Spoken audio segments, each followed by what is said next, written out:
¿Cómo están? Muy buenas noches. Queremos saludar a toda la gente que se está conectando. Bienvenidos, bienvenidas a todos a esta edición de Patitas al Aire nocturna. El día de hoy, pues ya miércoles 7 de mayo, ombligo de semana. Y bueno, también queremos agradecerle y enviarle un saludo a toda la gente que nos está viendo en esta transmisión en vivo, en este especial en relación al inicio del cónclave 2025 para la elección del 267 sucesor del apóstol Pedro. También quiero enviarle un apreciable saludo a toda la gente que está en estos momentos, a todos los mexicanos que están pues en el Vaticano. Son aproximadamente las 5:23 de la mañana. Y bueno, pues a toda la gente que está allá, a todos los mexicanos también que están de alguna u otra manera trabajando en representación también de los líderes religiosos, etcétera. Y bueno, también en especial a la gente que está en Estados Unidos, a todos los paisanos, bienvenidos, buenas noches. Y bueno, hoy tenemos un programa muy especial, pero antes de entrar de lleno a este especial de Patitas al Aire, quiero presentarles como cada miércoles a mi compañero Manuel Pocaluz. Bienvenido, Manuel, saluda a la gente que se está conectando. Buenas noches. Bienvenido. Hola, buenas noches a todos, bienvenidos. Un programa, como bien lo menciona Pablo, de suma importancia para la gente católica. Hoy esperamos tener ya lo que es resultados del cónclave y tenemos invitados muy especiales. Bienvenidos, buenas noches. Gracias, Poca. Y bueno, déjenme presentarles a las personalidades que nos acompañan esta noche. Quiero presentarles a todos ustedes al profesor Eusebio Alfonso Ramírez López. Bienvenido, profe Chevo. Como en otras ocasiones, pues ya hemos platicado, charlado contigo, compartido esta mesa de opinión. Saluda a la gente que se está conectando. ¿Qué tal? Buenas noches a todas y a todos que se han conectado a este medio digital para este programa. Sean todos ustedes bienvenidos. Gracias, también queremos darle la bienvenida al padre Jesús César Vega. Bienvenido, padre, también nuevamente, pues un gusto tenerlo aquí con nosotros, compartir estas mesas de opinión y bueno, en un tema tan importante como es el cónclave. Buenas noches, bienvenido. Buenas noches, muchas gracias a todos. Vamos a aprovechar este rato también. Gracias, padre. Y bueno, el día de hoy, como ustedes sabrán, hemos también estado monitoreando la página de Vatican News en español. Y bueno, pues en relación a este tema tan importante que es el inicio del cónclave 2025, donde bueno, pues el día de hoy 133 cardenales ingresaron a esta pues a este cónclave para realizar la elección del nuevo líder religioso, del líder mundial. Y bueno, pues un tema que bueno, pues es de opinión pública, un tema que en el argot de la religión, los ojos del mundo prácticamente están en el Vaticano. Y bueno, pues para abrir esta mesa de opinión, padre, pues se llegó nuevamente un cónclave, el cónclave número 267, para elegir, mejor dicho, al 267 sucesor de San Pedro, y inició desde temprana hora este cónclave. Me gustaría iniciar esta charla pues preguntándole y que nos platique pues qué es el cónclave y en qué consiste precisamente esta actividad tan importante, padre. Sí, el cónclave, pues sobre todo siendo católicos hay que verlo con fe para entenderlo como en plenitud. Obviamente tiene muchos aspectos humanos y sociológicos, vamos a decir, que son inevitables, pero sobre todo se trata de que en la fe católica, para tener, en palabras actuales, un líder, un dirigente, un hermano mayor, pero que es un líder religioso, o sea, no es un líder político esencialmente, no es un líder de fama o un candidato político, es algo más espiritual, o eso es la esencia del Papa. Entonces, se trata de tratar de escuchar a Dios, que nosotros creemos que nos habla a través de signos reales, y pues que alguien tome ese papel. Actualmente se realiza en ciertos aspectos, hasta donde podemos saber, también con una elección, con una votación, pero que podría ser de otro modo. La palabra conclave significa con llave. Clave en latín se refiere a llave. Entonces, conclave significa bajo llave. Entonces, esto es algo relativamente reciente, o sea, la Iglesia antes no hacía este tipo de encierro con llave. Eso se fue llegando por tantas experiencias, tantos siglos, la misma historia, el profe nos puede decir muy bien, la historia te va dando lecciones y tratando de llegar a un proceso que dé el resultado que esperamos, pues se fue llegando a esto. Entonces actualmente se convoca a los cardenales, que también podríamos hablar de la palabra cardenal, que tiene que ver con los puntos cardinales, ¿no? Entonces antes en Roma venían del norte, del sur, del este, del oeste de Roma a elegir a alguien, a buscar a alguien entre ellos. Ahora, como ya el mundo se globalizó, ahora los cardenales vienen pues de todo el mundo, pero viene de allí. Entonces es una reunión de fe, de gente que está involucrada en la fe y que buscamos entre nosotros quién puede tomar pues el liderazgo, ¿no? Espiritual. O sea, hay que verlo con fe para poderlo entender como en su esencia, sin quitar que hay aspectos humanos y sociales que pues están ahí. Claro.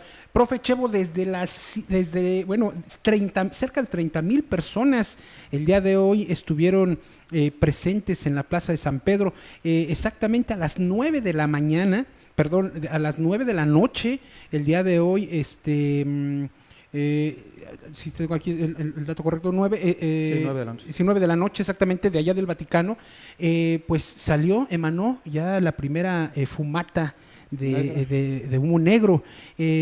Profe Chevo, ¿qué opinión le merece? Muchos líderes religiosos también, y recordar que los cardenales, bueno, pues son de todo el mundo, ¿no?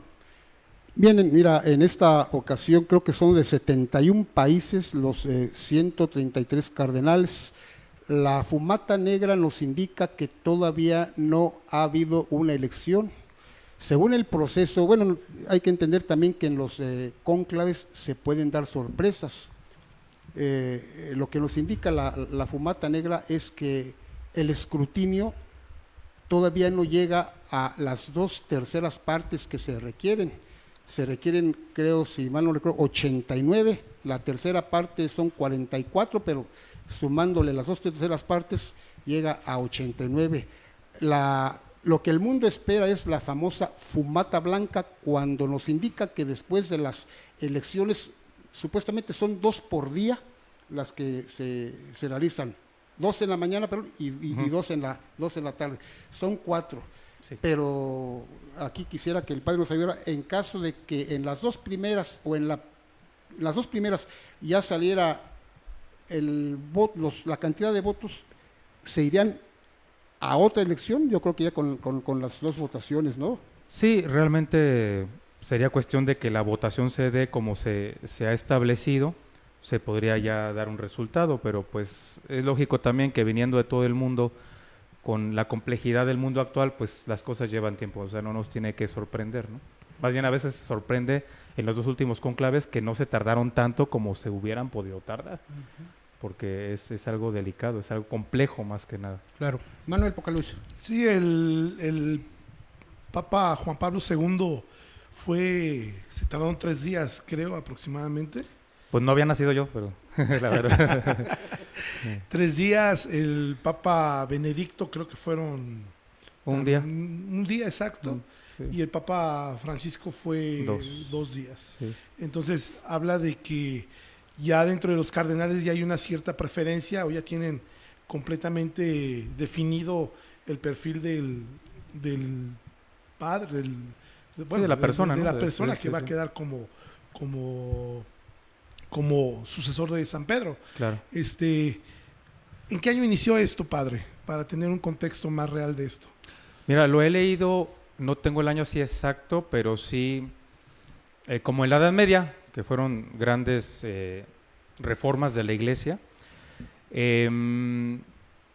Desconozco cómo se hacía como los 1000 años anteriores, ¿no? O 1000 y tantos. Pero en aquel entonces estaba la época feudal, estaba llegando la época moderna, los reinos modernos de reinados fuertes. Europa venía saliendo de un desastre sociocultural pues tremendo, iba hacia el Renacimiento, y entonces había mucha influencia, como era normal en aquella época. No lo podemos juzgar así como tan duramente porque era lo normal. Había mucha influencia de los reinos, ¿no? De los reinos francos, de los reinos anglosajones, de los reinos italianos, de los reinos del Medio Oriente.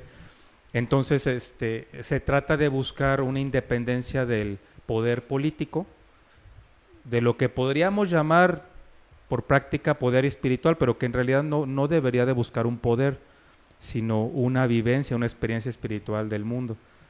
Entonces viene de allí el buscar un encierro, una incomunicación, una separación de los líderes políticos que pudieran tener un interés, pues sí, obviamente más político, pero es antes del Renacimiento, después del año 1000, creo que el Papa Clemente X, si no me equivoco.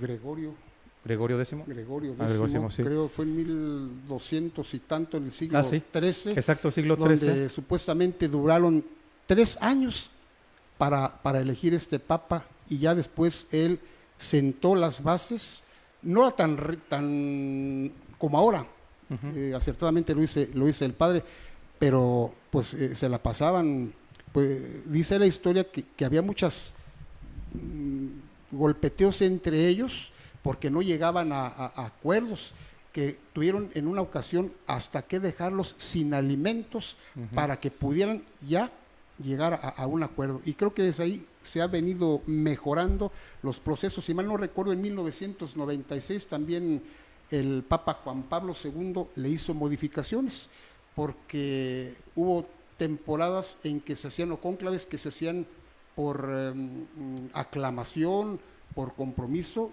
y él ya hizo la modificación, creo en el 96, de que fuera por votación, por escrutinio.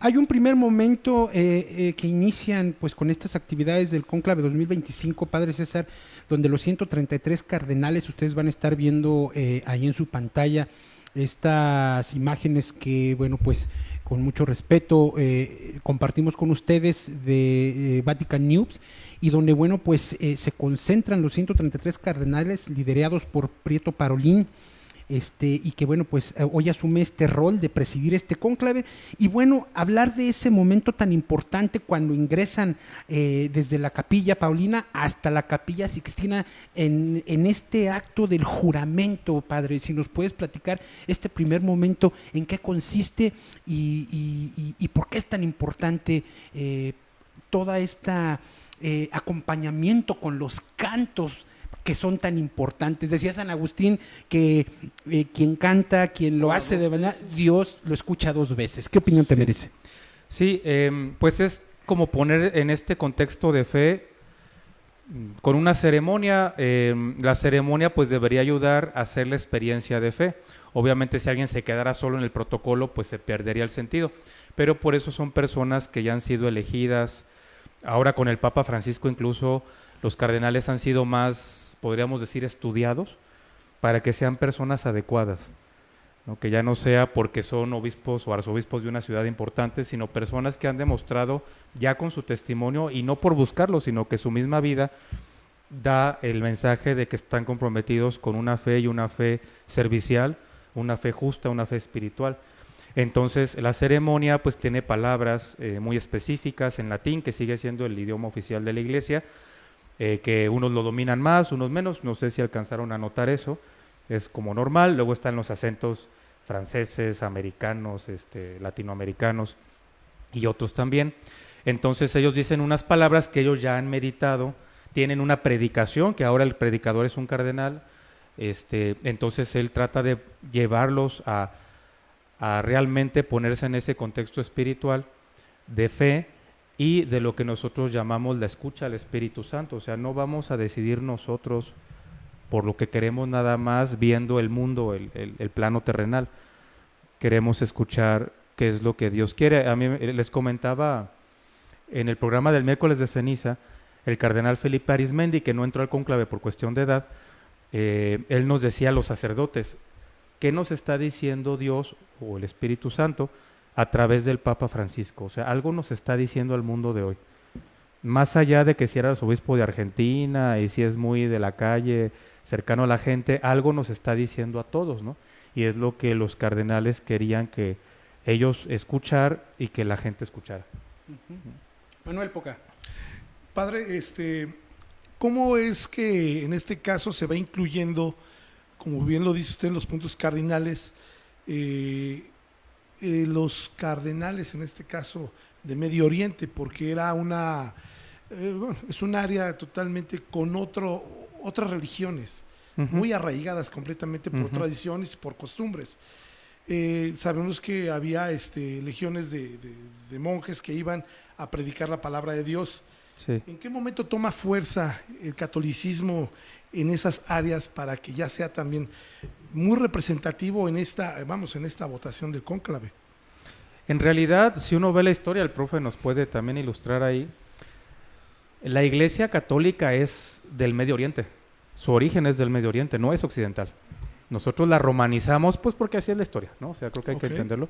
Pero en realidad la Iglesia Católica surge de los pueblos semitas del Medio Oriente, el río Tigris, el río Éufrates, que sería hoy Irak, el mar Mediterráneo, Palestina, el noreste de Egipto. O sea, esa es la zona de origen del catolicismo, donde Jesús nace como alguien que es parte del pueblo y de la realidad sociocultural de allí, y que en ese entonces Roma era el invasor.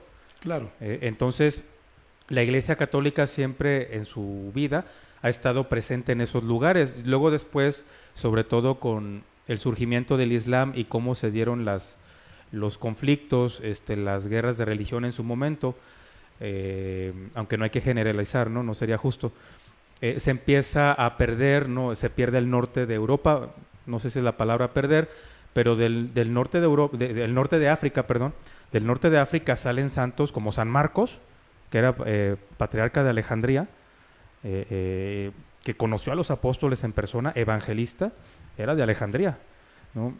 San Agustín, de lo que es ahora Argelia, de lo que es ahora Túnez, están también San Cipriano, Tertuliano, San Justino, eran todos del norte de Europa. Incluso ha habido papas del norte de África, perdón, sigo siendo Europa. Entonces, siempre se mantuvo ahí la fe, aunque pues con esas realidades que llegaron a ser muy invasivas, muy subyugantes del Islam, sobre todo. También podríamos remontarnos a las tribus bárbaras de la caída del Imperio Romano. En algún momento la Iglesia Católica Occidental pues decayó mucho en su estructura, y la que dirigía era la Iglesia de Constantinopla. También ahí tenemos grandes santos. Los primeros concilios de la Iglesia son de la Iglesia Oriental, o sea, de Constantinopla, Nicea, que son todos de esa zona, y con grandes personajes como el emperador Constantino, como San Atanasio, incluso el mismo San Agustín iba a ir a esa zona antes de morir, no llegó. Entonces la fe católica en realidad es originalmente del Medio Oriente. Entonces siempre tenemos que aprender algo de ahí y reconocerle su lugar. Luego, por la cuestión, eso viene también de las cruzadas. A partir de las cruzadas, Europa toma el liderazgo en este aspecto como de guerras y de conquistas y colonias. Entonces, a partir de ahí, Roma vuelve a resurgir, aunque el Papa se había mantenido en Roma, o en la zona de Italia y del sur de Francia, pero en realidad la fuerza del catolicismo estaba durante siglos en Medio Oriente, sobre todo lo que es ahora Turquía. Incluso San Pedro, antes de vivir en Roma, vivió en Antioquía, una ciudad de Turquía, de lo que es ahora Turquía, ¿no? Entonces Antioquía incluso aparece en la Biblia, dice: el primer lugar donde fueron llamados cristianos fue en Antioquía, ¿no? Que sí es parte hoy del Medio Oriente, en Turquía. Entonces, pues sí, con esta toma de liderazgo de Europa Occidental, de Europa continental, pues durante siglos tal vez nos parece, porque nosotros lo vemos de este lado de la moneda, de esta perspectiva, parecería que Europa es la que lleva las riendas, y puede ser que sí en algunos aspectos, pero la historia y la realidad del catolicismo siempre han sido anteriores a Europa y con orígenes del Medio Oriente, hasta incluso podríamos hablar de Etiopía, ¿no? No, precisamente por eso,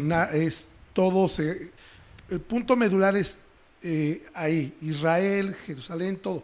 Pero de ahí se expande completamente. Mi pregunta iba referida precisamente, por ejemplo, con los hindús, con India, con China, con Japón, que tomó muchísima fuerza el catolicismo. Filipinas, todo el archipiélago, Australia. Entonces, eran lugares totalmente remotos, que a esos lugares las cruzadas no llegaron. No. Entonces, precisamente, esa era la pregunta, padre. Sí, entonces ahora, con esta conciencia ya más reciente del Concilio Vaticano II, que viene de Juan 23, que viene de inspiración de San Juan María Vianney, de una iglesia que salga a encontrar a la gente en su realidad. Dicen, a ver, tenemos que aceptar, aunque nos lleve tiempo, tenemos que aceptar que la gente es creyente, ahora sí que aquí y en China, ¿no? Exacto. Aquí y en Australia, ¿no? Entonces tenemos que darles voz y en cierto sentido voto a través de un cardenal que los conozca, que tenga esa experiencia espiritual de la gente de allá Su y que venga representación. con toda justicia Sí, la a conexión. enriquecernos. O sea, vienen a enriquecernos porque de algún modo la iglesia es coja, es manca, cuando no reconoce la fe o no da voz y menos voto a personas que creen como nosotros y que son tan católicos como nosotros y que podríamos decir son tan santos como nuestros santos conocidos de acá. Aunque a lo mejor los procesos canónicos no se han realizado, la gente ante los ojos de Dios es tan creyente y el Espíritu Santo actúa tan bien en ellos como en nosotros. Entonces esta conciencia de salir, ¿no? Que viene sobre todo del Vaticano II, inspirados en San Juan María Vianney, pero que Juan Pablo II trató de, bueno, Pablo VI, Juan Pablo I, Juan Pablo II, y que hemos visto pues palpablemente cómo se sigue haciendo realidad. Desde su punto de vista, me gustaría conocer su opinión, profe Chevo, padre César, ¿qué retos enfrentará el nuevo Papa en este pues año 2025 pues respecto a pues todo el desarrollo, toda la tecnología, cómo ha venido caminando pues toda la feligresía? ¿Qué retos creen que vaya a enfrentar el nuevo Papa, profe Chevo? No la tiene fácil. Generalmente los creyentes a veces creemos que por ser una figura tan importante, porque la elección no es de una persona, es algo más allá de alguien que va a dirigir el rumbo del magisterio de la iglesia. La gente cree que los papas tienen que resolver todo, ¿no? Yo creo que los retos que va a tener el sucesor de Pedro y del Papa Francisco son los retos de la evangelización en un mundo polarizado en donde los medios digitales están distorsionando mucho la cuestión de la fe. Eso sería el reto.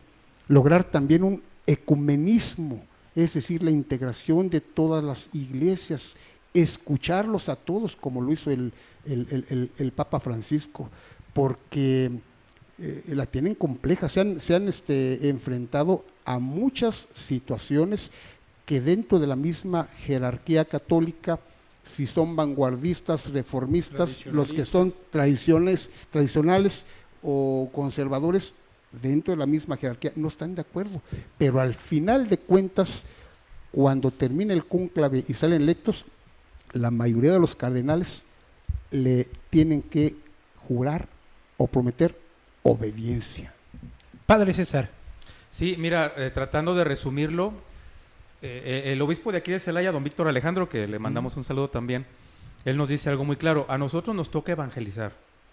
O sea, en el mundo se pueden hacer muchas cosas, ¿no? A nosotros nos toca la evangelización, no se la podemos pedir a nadie más y nosotros somos responsables. Entonces, de acuerdo con el profe, ahora, como en este momento del mundo, en este cónclave de 2025, el Papa tiene que inspirar la fe de la gente. O sea, no los puede obligar, no los puede convencer, no puede debatir con todo el mundo, no puede resolverlo todo, sería imposible. El Papa tiene que ser una figura que inspire la fe en Jesucristo. Obviamente, primero con su testimonio y con sus colaboradores, que de algún modo somos todos, ¿no? Entonces, como ¿quién nos puede inspirar así como está el mundo hoy? Y ahí viene la otra cosa. Como en este mundo globalizado, donde nos hemos dado cuenta que en unas cosas sí coincidimos, pero en otras no, la polarización. La migración, así, el cambio climático, hay que tenerlo en cuenta, porque el cambio climático está provocando también una gran parte de la migración. Entonces va de la mano, no es lo mismo. O sea, la migración no es lo mismo que el cambio climático, pero se influyen mutuamente.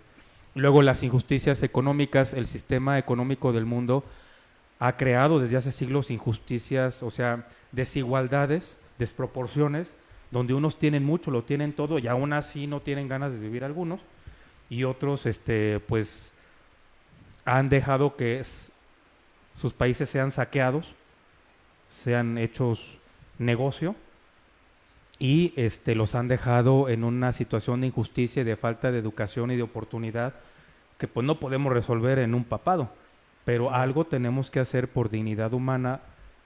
Jesucristo es el Dios que le da dignidad al hombre, por eso se hace hombre, y desde la humanidad dignifica. Entonces, ¿cómo podemos mover esos hilos de la historia, de la sociedad, de la política, sin ser nosotros políticos, pero que manifiesten que queremos trabajar y colaborar con un mundo más justo y más digno, ¿no? Porque aunque tuviéramos un sistema perfecto socioeconómico, si llega un huracán, pues ya es algo que nos llega un terremoto, si llega un tsunami, o sea, son cosas que agarran parejo, ¿no? Y no es cuestión de religión, pero al menos lo que los seres humanos vamos concretando, vamos estableciendo que sea más justo para todos, ¿no? Y bueno, obviamente los católicos, por nuestra fe en Jesucristo, que miramos al sucesor de Pedro como nuestro hermano que nos dirige, pero también, como ha sucedido muy bien con el Papa Francisco, no solamente personas de otras religiones que dicen, me inspira, o sea, me inspira, al menos en este aspecto o en varios, a mí me inspira y quiero colaborar, ¿no? Entonces eso pues también es parte de... Uh-huh. Manuel. Creo que sí tiene toda la razón en ese sentido, porque al final de cuentas las desgracias, tragedias o calamidades que sufrimos los humanos, siempre buscamos cobijo en la fe o en el ser supremo, que en este caso es Dios, los que somos católicos. Entonces, al no tener esa respuesta, ¿no? De que mis oraciones, ay, por favor, mi hijo está enfermo, no sé, me ha ido mal en el trabajo, ahora sí que pongo en tus manos mi destino, Dios. Y desafortunadamente, como lo comenta, los problemas socioeconómicos, lo que es la misma naturaleza que provoca, como bien lo dice, la migración, situaciones que provocan la pobreza, que provocan las guerrillas, que provocan, lo vemos claramente ahí en la zona de Europa con Ucrania, todo ese tipo de cosas hacen que la gente pierda la fe. Entonces, bien lo comenta usted al decir que tiene que convencer, precisamente inspirar no es un político. Sí, Juan Pablo II decía, el mundo de hoy necesita más testigos que oradores. Exacto. O sea, menos discursos y más testimonios. Y si acaso recurrimos al discurso, tiene que venir de un testimonio. O sea, no nada más el puro discurso, porque pues sí, es bueno hablar bonito, pero el hablar bonito no cambia. La gente sufre mucho, o sea, realmente en el mundo hay mucho sufrimiento. Es cierto. En ese sentido me gustaría también preguntarles su opinión respecto a qué se han enfrentado los papas a lo largo de la historia, pues en este mundo. ¿Cuáles han sido pues esos sucesos que a los cuales les ha tocado vivir dentro de la iglesia, profe Chevo? Pues, híjole, es grandísimo. Hablaría yo de los conflictos del siglo XX. Digamos, al Papa Benedicto XV le tocó chutarse todo lo de la Primera Guerra Mundial. Su antecesor Pío X pues murió afligido porque él fallece en el 1914 cuando da inicio este conflicto. Entonces, a pesar de todos los esfuerzos que hizo él por la paz, la dureza de los hombres y las ambiciones territoriales acabaron en este conflicto. Resumiendo, al Papa Pío XII le tocó también vivir el conflicto de la Segunda Guerra Mundial, que duró 6 años, del 39 al 45, cuando fue el holocausto de Hitler. Y bueno, situaciones graves, señalado por muchos anticatólicos el proceder, que si estuvo a favor, que si estuvo en contra de los nazis. Al Papa Juan XXIII, lo decía acertadamente el padre, le tocó aperturar el Concilio Ecuménico Vaticano II. Antes los concilios se hacían para condenar herejías o para afianzar los dogmas, ¿no? Fue un acercamiento que el Papa tuvo para acercar la iglesia al mundo en que se estaba enfrentando en plena Guerra Fría. La píldora anticonceptiva de todos los jóvenes rebeldes que estaban pues descontentos con lo que habían vivido en la guerra, el desenfreno, por ejemplo, el uso de las minifaldas, que en ese tiempo estaba pues prohibido o no era bien visto, no únicamente por la iglesia, sino por la misma gente. Muchas situaciones que le tocó vivir al Papa Juan XXIII. Lástima, bueno, fue electo ya un poquito grande, su pontificado únicamente duró 5 años y bueno, de ahí para acá el mundo ha ido cambiando, que van surgiendo nuevas ideologías en el mundo que ponen en jaque la fe, lo que decía el padre hace un momento. Nosotros como laicos, ¿qué es la postura que tenemos que tomar? Porque estamos en un mundo globalizado y polarizado e invadido por tantos medios digitales que a veces, si no tomamos nosotros consideración con nuestros hijos, con nuestros nietos, de qué es lo que están viendo, pues rápidamente pueden caer en situaciones que ponen en riesgo la fe. Padre César, ¿algo que quiera agregar respecto también a este contexto? Sí, no, realmente la historia de los papas te enseña mucho. Los primeros siglos, el Imperio Romano. Los mataban en público, los aventaban al río Tíber, los llevaban al circo romano, se los comían los leones, o sea, ¿a qué papa no le ha tocado algo difícil? Luego viene la caída del Imperio Romano y mientras ellos querían aclarar cosas doctrinales estaban pues con la gente viviendo la caída del Imperio Romano, las invasiones, los saqueos de Roma. Viene la Edad Media, llegan estos reinos feudales, el emperador Carlomagno, ¿no? Que intenta restablecer el Imperio Romano, pero al final de cuentas es una lucha de poder, ya están los papas en medio. Luego podemos hablar el tiempo en el que el Papa vivió en Francia, el periodo de Aviñón, el siglo XIV más o menos, donde pues el rey de Francia y los reyes italianos o los que estaban de este lado y los de acá, ya había santos acá y llegó a haber 2 papas y la gente, ni los santos sabían quién era el papa verdadero. Y llegó a un punto en que dijeron, a ver, ya no podemos seguir así. En tiempos de Santa Catalina de Siena, que es una de sus grandes aportaciones, una mujer, que dicen, a ver, vamos a ponernos de acuerdo, hacemos una elección de un nuevo papa y los 2 renunciamos. Y cuando eligen al que supuestamente iba a quitar a los 2 papas, ya nadie quiere renunciar, entonces había 3. Y luego ya, o sea, y si salimos de eso, luego el siglo X, el siglo XI, los años 900, el año 1000, fueron épocas terribles, la gente pensaba que el mundo se iba a acabar, ¿no? Y luego, pues con toda honestidad, los papas son seres humanos y en la iglesia entra todo lo que la humanidad vive. Entonces hubo papas que tuvieron muchos hijos ilegítimos, una pelea de herencias, donde las familias se peleaban, está la serie, los Borgia, ¿no? Los Barberini, ¿no? Por ejemplo, por una cosa simpática, el bronce que está en la Basílica de San Pedro, sobre todo en el altar, ese techito de bronce que se llama el baldaquino, que es una cosa impresionante, ese bronce se tomó del Panteón de Roma, que era un templo que ni los bárbaros tocaron porque se les hacía una maravilla inigualable. Entonces había un dicho que decía, lo que no hicieron los bárbaros lo hicieron los Barberini.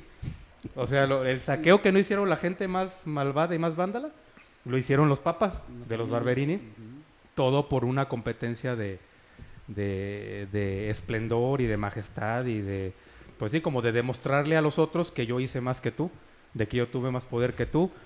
Mucho del mármol de las iglesias romanas está tomada, por ejemplo, del Coliseo romano, ¿no? Y por eso el Coliseo está medio saqueado.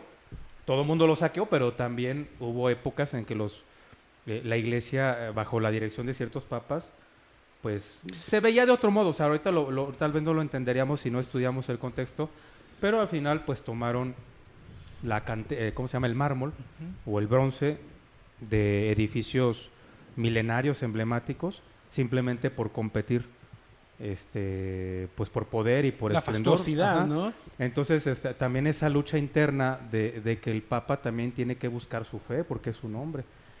¿no? Y luego, en el tiempo de Napoleón, Cuando lo ¿no? secuestra.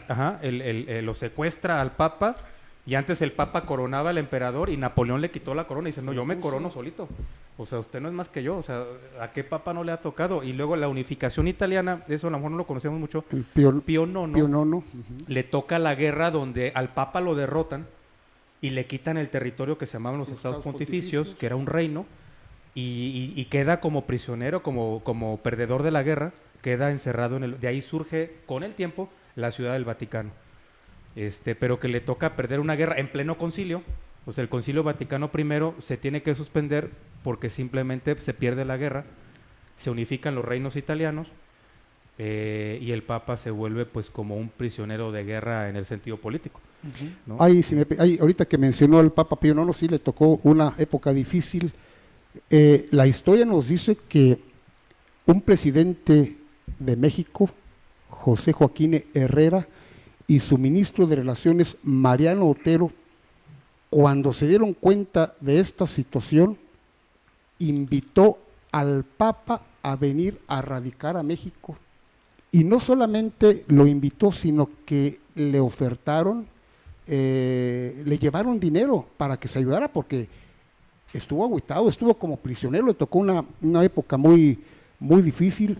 Su reinado fue casi cerca de 32 años, y él fue, gracias a este ofrecimiento que le hicieron, a venir aquí a México a vivir por la situación que estaba ocurriendo en Italia.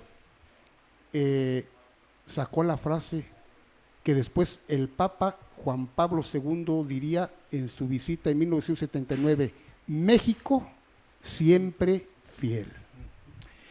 Antes de que si me permites, Poca, hay una pregunta que me gustaría hacerle, padre, respecto a que comentaba el tema de lo del fin del mundo. ¿La Iglesia, el Vaticano, avala las profecías de San Malaquías? En el sentido de que, bueno, pues se dice que que habrá un papa negro al frente de la Iglesia. Se dice que pues cuando esto suceda, pues entrará la Iglesia en un caos. ¿Qué opinión le merece? ¿Lo avala el Vaticano? Porque reciente inclusive lo vimos también en redes sociales, sí, esta polarización de fake news, de páginas apócrifas. No sé cuál sea el sentido hacer a la gente tal vez entrar en esa discrepancia, en ese conflicto de polarización. ¿Qué opinión le merece? Mira, sí, básicamente yo diría que la lucha del bien y el mal está en cada ser humano. Entonces, como que no hay que recurrir a una profecía que nos venga a hacer un teatro, una película de lo que en realidad es una lucha de cada quien cada día. O sea, como para poner una base más razonable, más espiritual. Luego, están varias cosas mezcladas y dramatizadas en el sentido de que se vuelven película. Exacto. Se vuelven un chisme, o sea, la verdad, un chisme que puede vender, pero alguien con criterio pues necesita como saber discernir. Entonces, por ejemplo, está San Malaquías, que es un santo, pero la Iglesia no toma sus profecías como algo de cajón, porque, por ejemplo, ha habido frases con las que él ha descrito los papas que algo se parecía, pero hay otras que pues no, entonces como que pues no hay que darle demasiada importancia, ¿no? Está Nostradamus, está la profecía de Fátima, que esa sí está reconocida, pero que también está en un lenguaje simbólico, en unas visiones simbólicas, que al final de cuentas, por ejemplo, el cardenal Ratzinger, estudiando eso, decía, en realidad no dice nada que no diga la Biblia, solo que lo trató de comunicar al tiempo de la entreguerra, porque era un tiempo muy delicado. 1910, ¿no? 1917, en ese año termina la Primera Guerra Mundial. Y la Virgen dice, si no cambia la humanidad para bien, va a venir una guerra peor, y efectivamente pasa. Y eso va a tener que ver con Rusia, refiriéndose al ataque antiteísta, o sea, al ataque ateo, pero violento, de lo que fue el comunismo. O sea, no es una crítica al comunismo en sí, sino a la destrucción de la religión, ¿no? Eso es como la parte inmoral, que no es ética, que es contra la dignidad humana. Y luego, pues están las películas, ¿no? Las películas y todo. Y ahorita con el YouTube, pues cualquiera puede hacer un video, puede echarle como dicen, crema a los tacos, puede echarle de su cosecha, puede llevar el agua a su molino. Y la gente pues luego es sensible, Aristóteles decía, 300 años antes de Cristo, que a la gente le mueve las cosas espirituales, le mueve. Entonces tú le hablas de algo espiritual a la gente y la gente solita se echa a andar y la involucras y la gente se preocupa y hay gente que pues no tiene como esa fortaleza espiritual y cualquier viento es el temor a lo desconocido. El temor a lo desconocido o una profecía pues le mueve y le hace hablar y luego aquello se riega y se contagia como el coronavirus, ¿no? Entonces yo siento que hay que entenderlo, o sea, hay que entenderlo como algo humano, pero hay que seguir apostándole a la madurez espiritual, porque la madurez espiritual no busca el fanatismo, busca la plenitud humana, busca la servicialidad, la honestidad, la paz del corazón, el mirar a mi prójimo como alguien igual a mí, o sea, eso es lo que hay que buscar. La fe no se hizo, en el sentido cristiano, la fe no es para alborotarnos y vivir con miedo. Jesús vino a liberarnos del miedo. Él siempre decía, no teman, no tengan miedo. Soy yo, ¿no? Cuando estén conmigo, no, el miedo no debe. Exacto, o sea, no existe nada. Nuestra ley es el amor al prójimo.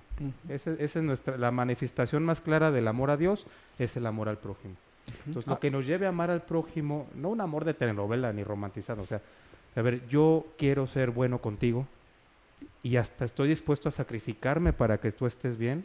Eso es lo que la fe cristiana en particular busca. Yo a esto también le agregaría, efectivamente es cuestión también de la fe, porque en la misma escritura Jesucristo lo dice cuando les hace saber a los apóstoles que habrá de venir el Hijo del Hombre en una nube para juzgar a vivos y muertos. Y los apóstoles le preguntan, ¿cuándo será esto? Y él contesta enfáticamente, eso no lo sabe ni el Hijo ni la Madre, solo el Padre. Pero cuando oigáis hablar de guerras, de destrucciones, siempre ha habido esto. Claro, los que somos creyentes sabemos que un día va a suceder y que un día va a venir, pero lo que dice el Padre, no caer exactamente en fanatismos, porque yo he escuchado algunas, y que el último Papa va a ser de color negro. Si nosotros vamos un poquito a la historia, el Papa Francisco, por pertenecer a la orden jesuita, pues ellos andan vestidos de negro, padre. Sí. Entonces, se le puede dar una interpretación. Por eso estoy totalmente de acuerdo de no creer.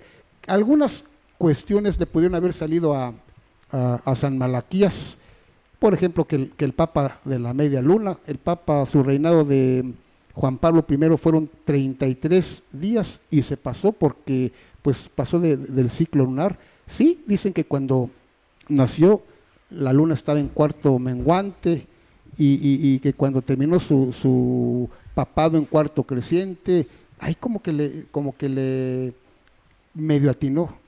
Igual con el Papa Montini, con Papa Paulo VI, le llamaba flor de las flores, y en su pallium tenía una flor de lis, pero yo pienso que ahí son coincidencias posiblemente, pero no, dejarlos llevar por un fanatismo. Manuel Pocá. Hablaba un punto muy importante el padre César, en razón de el estira y afloja de las naciones en aquel entonces, en los siglos XIV, XIII, donde se llega ahora sí a aplicar la salvación para ahora sí los países del norte de Europa, los que eran los nórdicos, que ellos a su vez, los vikingos eran tremendamente bárbaros y a base de violencia comenzaron a saquear y colonizar pues Inglaterra, Escocia, y más allá fueron hasta cerca de Canadá. Aquí el punto es que en ese tiempo hubo una asociación muy fuerte, lo comentaba el profe también, donde se compraba el apoyo directo, llegaban con riqueza, en este caso para tener la aprobación de la palabra de Dios o del representante de Dios en esos lugares. Llegaban al Vaticano y presentaban sus riquezas y tenían totalmente la aprobación, en este caso de los papas. Eso hasta la fecha se ha ido acabando, ya no es como antes. La gente se queja mucho precisamente de la autenticidad que manejaban algunos papas. El Papa Francisco manejó otra situación, acabó con esas características que supuestamente tenían.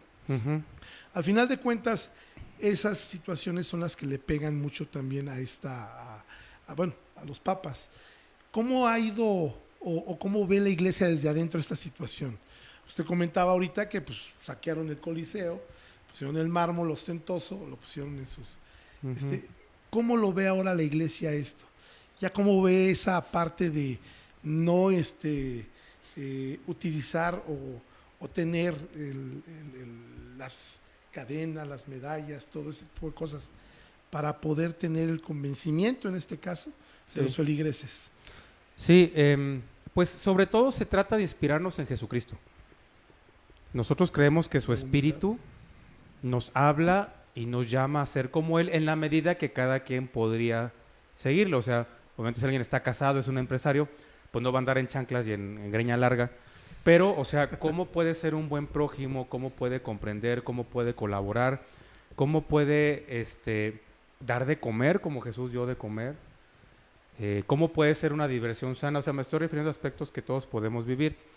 Entonces, pues la iglesia lo ve, y bueno, creo que aquí habría opiniones, ¿no? Habría opiniones, pero por eso yo hago referencia a Jesucristo. Jesucristo no hubiera querido palacios, ni monumentos grandísimos, ni mármoles, ni bronces. Él no es como ajeno, es completamente ajeno, pero hay que entender que el ser humano no tiene la sabiduría de Jesucristo. O sea, hay que entenderlo. Entonces, históricamente tiene que ser comprensible, y yo que estoy en contra de eso, creo que puedo entender que pues viviendo en el Imperio Romano, que si el Imperio Romano toma como religión oficial la religión del Papa de Roma, pues obviamente se empiezan a mezclar aspectos que hay que entender que el por qué se ve. O sea, en cualquier religión podemos ver esta mezcla de los elementos culturales propios de una sociedad con lo que a lo mejor no era parte de la religión en sí, pero pues al final, o sea, es comprensible que se mezcle. Ahora, pero por eso vienen las reformas. Vamos, o sea, a darle una nueva forma. Vamos a quitar estas formas, estos elementos que no son esenciales y que incluso nos pueden estar contaminando y desviando. Las reformas vienen desde el siglo XIII. O sea, San Bernardo, o sea, eran reformas. El mismo San Francisco quería hacer una reforma. Luego se le llamó reforma a la reforma protestante, pero en realidad la reforma era un movimiento, una inspiración que surgía en toda la gente que decía, tenemos que ser más auténticos y menos egoístas, menos de apariencias, como lo era Jesús.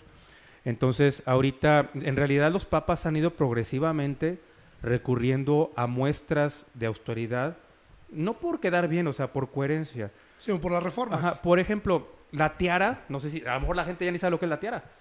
Los papas anteriores la quitaron, o sea, Pablo VI dijo, tiara no, porque eran unas coronas llenas de joyas y de metales preciosos, y en cuanto lo eligieron papa, dijo, bueno, me la pusieron porque me la tenían que poner, pero de ahora en adelante, nada de tiaras. O sea, no podemos, con la Guerra Fría en las puertas, con tanta pobreza, no podemos traer nosotros siendo ostentosos, ¿no? Representantes de Jesucristo, ¿cómo vamos a andar con una corona de metales preciosos y joyas? Por decir, no sé si fue Juan 23 que dijo, ya no me carguen en hombres. Juan 23. Pues dijo, ya no me carguen, porque llevaban así todo un protocolo y una ceremonia, y él dijo, no, ya esa silla ceremonial como de reyes, nosotros no somos reyes, ¿no? Entonces nada de decir a Juan Pablo II, la sepultura sencilla del Papa, que ahora Francisco la hizo todavía más sencilla, o la pidió. Nos costó tanto aceptarlo que no le hicieron caso muy bien. Pero en realidad era, o sea, tenemos que ser sepultados como cualquier mortal. No estamos aquí para que nos hagan un mausoleo, ¿no? Benedicto XVI, por ejemplo, yo admiro mucho a Benedicto XVI porque él nos dio en la médula. A lo mejor no habló de cosas externas, pero no, o sea, como que, a ver, dijo, los sacerdotes tenemos que reformarnos por dentro. Y eso a nadie, o sea, a los que no querían cambiar no les gustó porque el lenguaje del Papa Francisco me parece muy adecuado, pero también es cierto que sin un cambio interior, pues la reforma se puede quedar. O sea, si el Papa se quita los zapatos rojos o se quita el crucifijo de oro, eso no significa que la iglesia esté mejor, no por sí mismo. Pero ojalá, y en el caso del Papa Francisco, no dudo que fue una manifestación de una mejoría de la Iglesia. Pero entonces Benedicto lo que nos decía, primero vamos a cambiar nosotros, ¿no? O sea, nosotros. Porque podemos aparentar un cambio y no hacerlo. Entonces eso fue lo que el Papa, para mí fue la gran aportación del Papa Benedicto, el cambio interior. Entonces dijo, bueno, yo no me voy a dedicar a cambiar toda esta costumbre, protocolo del Vaticano, pero yo quiero que cambiemos nosotros, ¿no? Y eso no cualquiera te lo acepta. Claro. Decir yo tengo que cambiar es más difícil que decir voy a cambiar eso que todo el mundo ve. Por ejemplo, ahí en ese sentido, socialmente, ¿cómo se maneja el Vaticano como país y el Vaticano como emblema del catolicismo? Sí, es una distinción importante.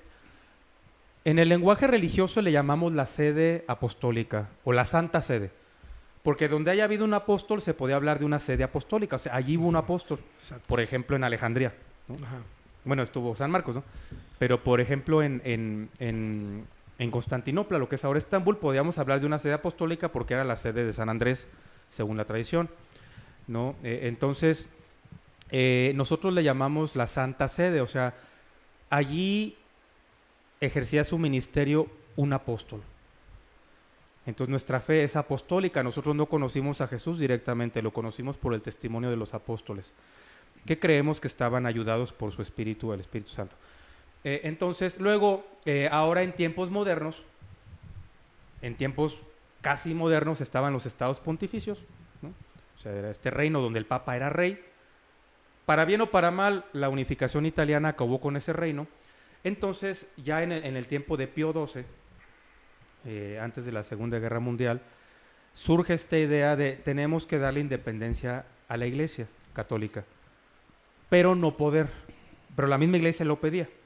O sea, necesitamos independencia, pero no poder. Entonces, no hay que confundir lo que es un territorio nacional con una independencia. Entonces, se va llegando con esta reflexión, con estas propuestas. Dice, vamos a pedir un territorio soberano que va a ser reconocido como un Estado a nivel de países, pero para nosotros va a ser la garantía de nuestra independencia. Entonces nos van a reconocer como país, tendremos que ejercer algunas cosas como cualquier país, la diplomacia, las embajadas, la soberanía, las fronteras, o sea, hay que adaptarnos. Entonces, para poder funcionar en el mundo de hoy. Esto no tendría sentido, por ejemplo, en los reinos feudales o en el Imperio Romano no hubiera tenido sentido. Es algo que está adaptado al mundo de hoy, que con el tiempo, si el mundo cambiara mucho, pues podría cambiar también. Entonces dice, un estado pequeño, un territorio pequeño, soberano, pero pequeño, para no confundir lo que es el poder político o territorial con la independencia que la Iglesia necesita. Entonces ahí, pues obviamente, por lógica, el Papa es el dirigente, pero él delega mucho del gobierno, aunque tiene que firmar y aprobar al final, en realidad delega mucho a gente que sabe más de política y que tiene más vocación política para él poder dedicarse al ministerio de San Pedro, o sea que es el fortalecernos en la fe. Las visitas de los papas a territorio mexicano, tuvimos también la visita de un papa aquí en Guanajuato, Sí. ¿recuerdan Benedicto ustedes? Benedicto XVI. Sí, Me gustaría preguntarles también, hablando como mexicanos, particularmente, ¿cuál ha sido ese clic que han hecho, por ejemplo, los papas, como hablando de un Juan Pablo II, por ejemplo, pues que tuvo una imagen de los mexicanos, quiero generalizarlo, como un padre pues que lo mirábamos, hablo a título personal, como un padre bueno. No quiero decir que haya más papas mejores que otros, sin embargo creo que han hecho más clic algunos papas que otros, hablando de los mexicanos. ¿Qué opinión le merece, profe Chevo? Mira, sin duda, yo creo que de los papas que visitaron aquí a nuestro país, la primera visita de un pontífice fue en 1979, Juan Pablo II. Él fue electo un año anterior en el mes de octubre y para el mes de noviembre se causó el boom, anuncia la visita del Papa aquí a México. En ese tiempo, en ese año, estaba el cardenal Miguel Darío Miranda, segundo cardenal de aquí de México, y cuando vino el Papa lo señaló como el obispo de la diócesis más grande del mundo. Gobernaba en ese tiempo José López Portillo y vino a la conferencia del CELAM. En ese tiempo las relaciones entre el Vaticano y el gobierno mexicano, no podemos decir que no eran buenas, pero se habían roto desde la Constitución del 17 con la Guerra Cristera. La Iglesia de aquí de México y el gobierno aprendieron un modus vivendi. Inclusive el secretario de Gobernación, si mal no recuerdo, deportivo, era Jesús Reyes Heroles. Él se puso a que viniera Juan Pablo II, y Portillo, que es que no podemos meternos en ese tipo de situaciones, no lo recibió como jefe de Estado, lo recibió como un miembro distinguido, ¿sí? Pero ahí se dieron cuenta de la multitudinaria cantidad de millones y millones de gente que el Papa atraía. Era un Papa muy carismático, que tuvo 5 veces la oportunidad de estar en nuestro país, la primera con López Portillo, 2 más con Salinas de Gortari en el 90, y si mal no recuerdo en el 93, cuando le agradece a Salinas en una visita rapidita que iba a Sudamérica, aterriza creo en Cancún, porque iba a Sudamérica, y le agradece que en el gobierno de Salinas se reforma la Constitución y se reconoce de nueva cuenta las relaciones. No tenían personalidad jurídica la Iglesia, y por ese hecho viene y lo felicita, le agradece. Entonces, una vez con Portillo, 2 con Salinas de Gortari, otra más con Zedillo, y la última con Vicente Fox. Ya en el último gobierno de Felipe Calderón nos visita aquí al estado de Guanajuato el Papa Benedicto XVI, y ahí estoy ya presente el futuro presidente de México, Enrique Peña Nieto, quien también invita al Papa Francisco, quien visita México en el 2016. Pero debo decirte que, y con todo respeto, que de los 3 papas, yo creo que el que hizo, los 2 eran carismáticos, el Papa Francisco y el Papa Juan Pablo II. Lo digo con mucho respeto, no que no haya sido Benedicto, pero no tuvo ese, o más bien la visita fue tan rápido que no pudo tener acercamiento con gente. Hubo una derrama económica tan grande en el 79, en la primera visita, y es que le atinó, visitó la Ciudad de México, visitó Monterrey, visitó Guadalajara y Puebla. Se vendieron playeras del Papa, o sea, la economía, se filmó hasta una película. Limpiaron los cerros también. No, y espérate, todo, o sea, la cantidad de gente que el gobierno se puso. Al fin y al cabo es una institución, la Iglesia es una institución de poder. Y recuerdo también cuando los niños del Colegio México le cantaron la canción de Amigo, que se vendieron discos por millones, y con Roberto Carlos igual, o sea, ese Roberto Carlos que sí canta, benefició mucho la avenida, ¿sí? Puede ser de las visitas de los papas, dejó un legado importante, como que absorbieron mucha fe y se llevó el corazón de los mexicanos. Ya en la última visita, cuando ya la enfermedad todavía decía, me voy, pero no me voy, me quedo, juntaba multitudes de gente que lo aclamaban. ¿Sí? Padre César, pues quiere, no sé, agregar algo de las visitas fíjate del que Papa. Juan Pablo II tenía una preocupación por la cuestión, no podemos explicar aquí todo, pero así en resumen, la teología de la liberación, que se podía malinterpretar como un conflicto entre clases sociales, aunque no era la parte ortodoxa, o sea, la parte sana, no es eso, pero se podía interpretar así. Entonces Juan Pablo II, habiendo visto lo que pasó entre el comunismo y sí, después de la Segunda Guerra Mundial, Europa Occidental y Oriental, estaba muy preocupado porque los obispos de Latinoamérica que se iban a reunir en Puebla ya se habían reunido en Santo Domingo y en Medellín, profe. Entonces, Colombia. la reunión iba a venir a Puebla, entonces le dicen, tiene que ir porque no nos vaya a pasar lo que nos pasó con la división del comunismo y el capitalismo en Europa, o sea, algo así. Entonces él, como lo vivió en carne propia y vio a dónde podían llegar las cosas con millones de muertos y injusticias y destrucción de países y sociedades enteros, él viene con esa preocupación de que la iglesia no fuera a ser parte de una lucha de clases, ¿no? O sea, en parte tenía eso, pero cuando viene se da cuenta de que la gente tiene fe y que no necesita como tanto discurso político. Mucha gente nada más quiere sentirse apoyada, acompañada, inspirada, incluso quiere colaborar, quiere una renovación espiritual, quieren ser buenos cristianos. Entonces él le viene el clic de los viajes, ¿no?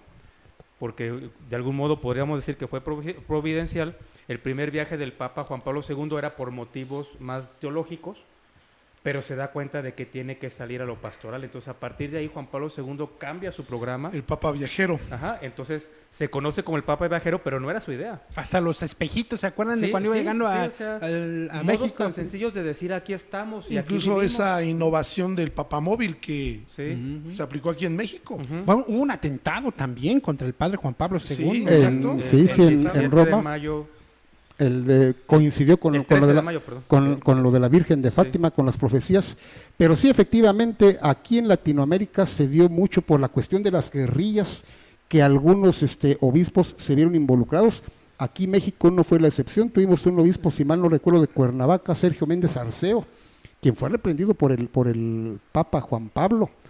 Creo que también involucraban al obispo de Chiapas, muy famoso, Samuel Ruiz, quien era solicitado como intermediador por el ejército zapatista, pero como que no se metió mucho, y había teólogos como Leonardo Poff. Todo aquí en Sudamérica se dio mucho, pero como que no se expandió demasiado, no tuvo mucha afluencia de esta teología de la liberación. Déjenme leer algunos comentarios de las redes sociales que nos están escribiendo. Dice Juan José: saludos al padre Es César. el padre Terán. Es el padre Terán. Sí, lo quería saludos. decir, está que Saludos. quiere saludarlo. Por no decirle cómo le dices, ¿no? Padre Terán. El otro día me regañaron Hostia, porque el padre sí me puede injuriar a mí. Oscar Martínez, saludos, padre César. Vecino de San Cayetano. Hasta San Cayetano. Estamos saludos de luto hasta San ahorita, Cayetano. una oración ahí por los muchachos que murieron. Hasta allá nuestras oraciones. Fernando Padrón López, bendiciones, padre César. Bye, mariachi César. del Dice, Vergel. pues eres tú, ¿verdad, padre César? Sí. Bye, César. Sí. Dice Ulises Aguilar, saludos, estimado Amigazo César. del Jarlillo. Silvia Martínez, saludos a los invitados, muy preparados y muy interesante el programa. Dice también Daniel Alonso Juárez, saludos al padre César, es un gusto escucharlo, y también un afectuoso saludo al padre Terán, excelente programa. Alonso, gracias. Felicidades. Dice Juan Manuel Monroy, Papa Peregrino, Juan Pablo II.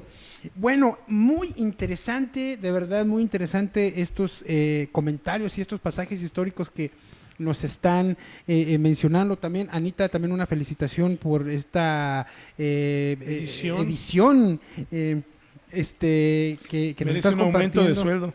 Sí, con mucho respeto también a este archivo digital que, bueno, pues estamos compartiéndole con todos los créditos correspondientes a quien los compartió también a través de las plataformas digitales. Bueno, estamos llegando ya casi al final de este programa especial. Me gustaría preguntarle, padre César, profesor Chevo, ya para cerrar, pues en unos no momentos tendremos nuevo papa, estará emanando ya ahí el humo blanco, y preguntarte, padre César, ¿cómo visualizas la conclusión de este cónclave? Y bueno, pues ya para la llegada de un nuevo papa, el líder mundial de la feligresía. Sí, volviendo a lo que comentábamos, pues el Papa no va a solucionar el mundo, sea quien sea, no es su labor, pero nos tiene que dar testimonio de la fe en Jesucristo a los creyentes, y que ese testimonio inspire a los que tal vez no compartan del todo nuestra fe o tengan sus discrepancias. Entonces yo concuerdo con lo que estas reuniones previas al cónclave han sacado a luz, que tiene que ser alguien cercano a la gente, que tiene que tener en cuenta la polarización del mundo, la migración y el cambio climático, no tanto porque lo vaya a solucionar, sino porque como creyentes en Dios tenemos que trabajar todos por un mundo justo y digno. Entonces yo lo veo como alguien con capacidad de dialogar. También el Papa Francisco ha dejado también estas cardenales que tienen la capacidad de conciliar. Porque en la iglesia, como en cualquier grupo humano, hay opiniones y algunas se polarizan o nos hacen creer que están muy polarizadas.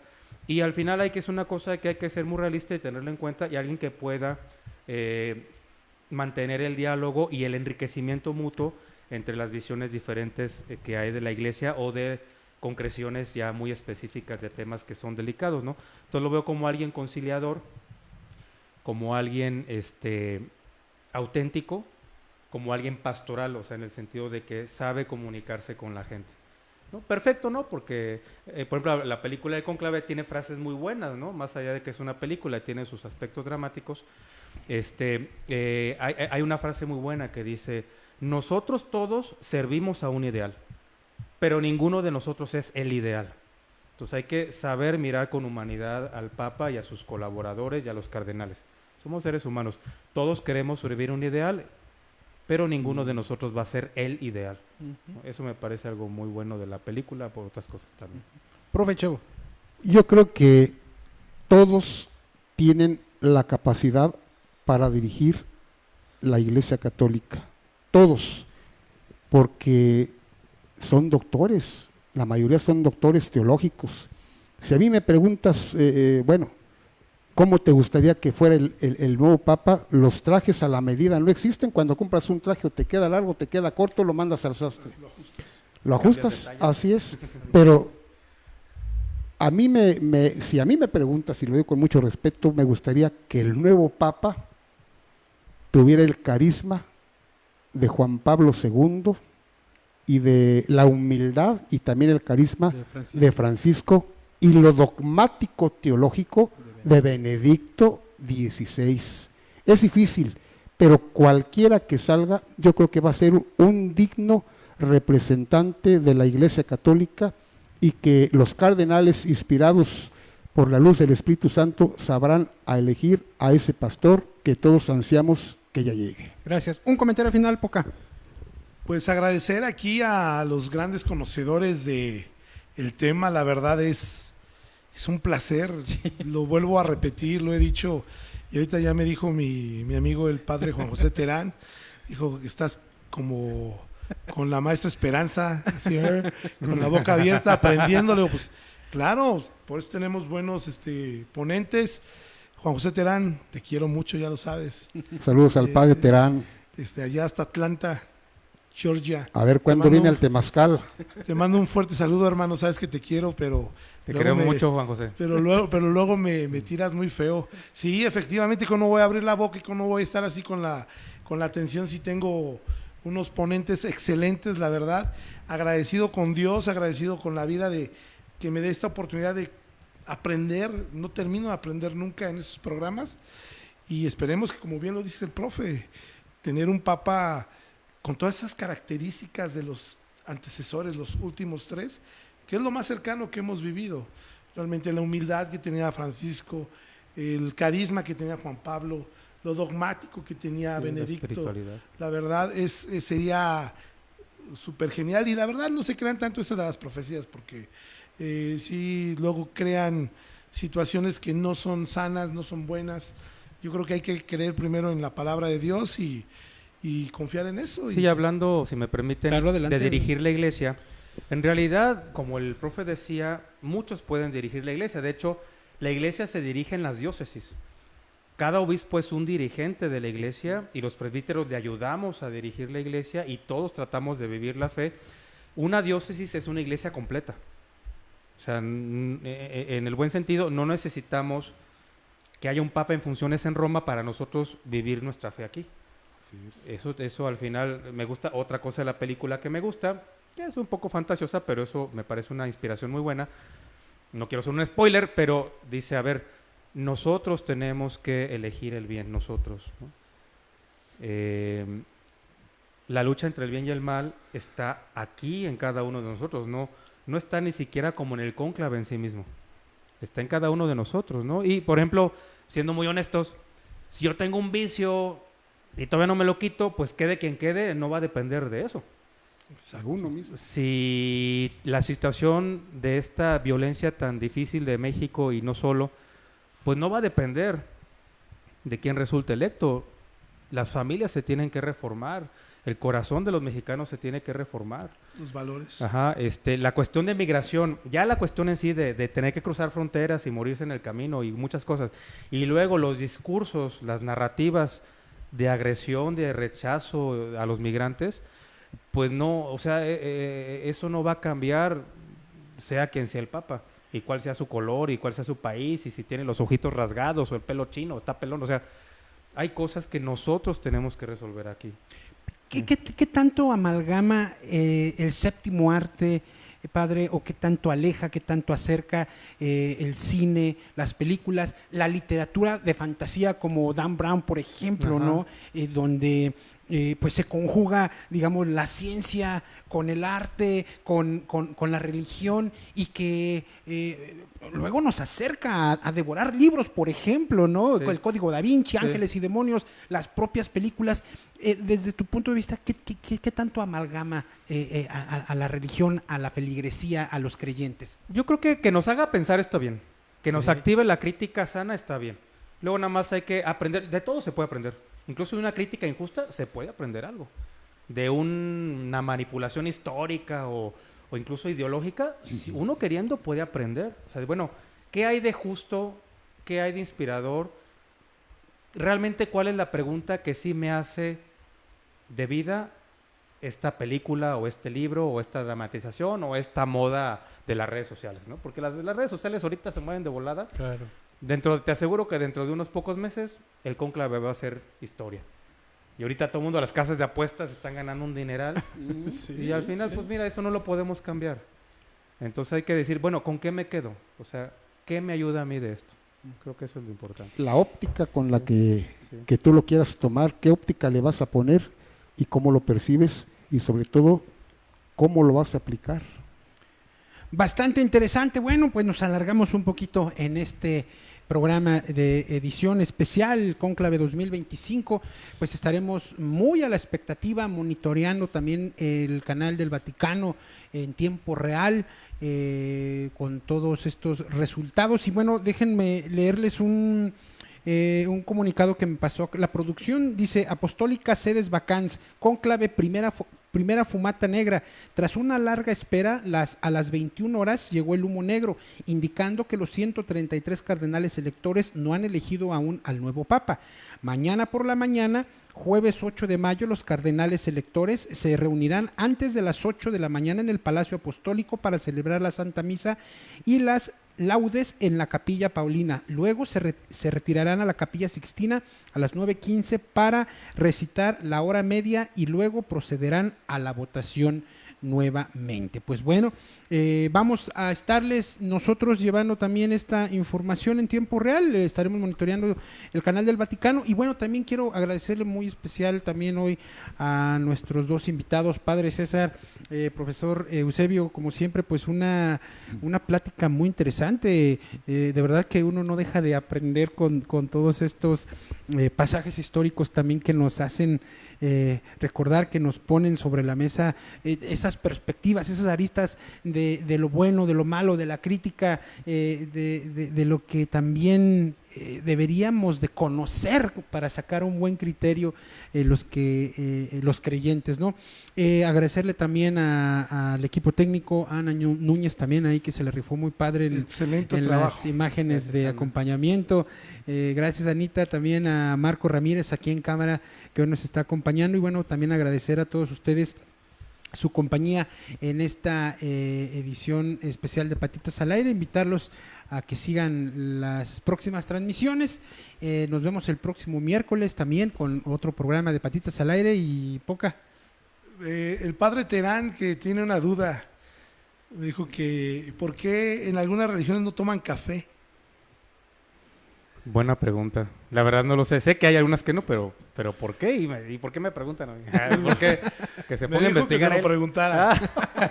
A lo mejor es una pregunta con curva, pero no la alcanzo a asociar ahorita. Siendo del padre Ya José te Terán, conozco, padre Juan todo es posible. Saludos al padre Terán. Bueno, que pasen ustedes muy buenas noches. Saludos a todos. Estamos al Buenas habla noches. y que descansen. Gracias, Saludos, padre César. Garbage. Gracias. Felicidades al programa, de verdad. Gracias. Aportan Noches. cosas muy buenas y qué bueno que en México tengamos estas cosas muy variadas, pero de contenidos muy buenos. Y van a seguir, padre. Ustedes Sí, lo sé. ya lo vamos a adoptar también Sí. como parte Hay que hablar de- uno de exorcismo y esas cosas. Eso también es otro de los otro de los Todo temas sirve. interesantes. Usted sí le entra. El padre Terán dijo que no, que porque Hoy de no. nada de la pipí, decía. No, sí, lo que pueda aportar, pues, para bien, sí. Claro, desde Luego la- no me gusta desde- ser fanático desde la ni preocupar religión- gente, pero... Desde la religión, conocer la postura, Sí. porque como bien lo dice Pablo, lo dice el profe, lo comentó usted, la dramatización que se hace de estas situaciones tiende a ser muy exagerada, realmente. Dramatización no es como la palabra lo dice completamente, es solamente es una visión de lo que supuestamente es, más no es un drama. Ujú. Entonces, sí sería muy interesante hablar de esas cosas porque Y nos lo han pedido, ya sí, nos sí, han no lo pedido han estado pidiendo. Exacto. esos temas. Bueno, pasen ustedes muy buenas noches, nos vemos pronto. Esto fue Patitas al Aire, que descansen. Bendiciones, buenas noches. Buenas Gracias, noches. Buenas noches.